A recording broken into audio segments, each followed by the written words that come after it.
So the questions I have for people that push this, pharma owns the FDA thing. If they own the process, why would 12% of the drugs that they start to Right. develop be approved, right? Wouldn't they just rubber stamp almost everything to get a single drug approved and on the market through the FDA process? And I think it's like a decade or something on Mm-hmm. average. It's a Mm-hmm. massive commitment. Wouldn't they want it to be cheaper if they could? Yeah, so and that's a really good point. And the other thing is that sometimes when a drug goes on the market, a signal is picked up. You follow those drugs afterwards. There was a drug on the market when I was a fellow called telithromycin. It was a new antibiotic. Everybody was really excited because it was a new antibiotic on the scene.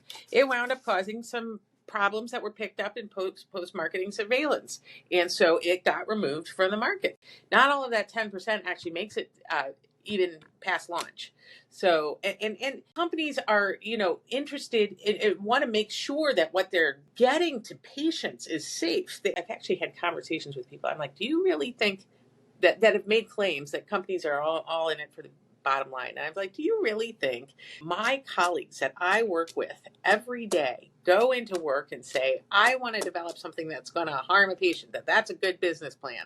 No, they don't do that. They don't do that.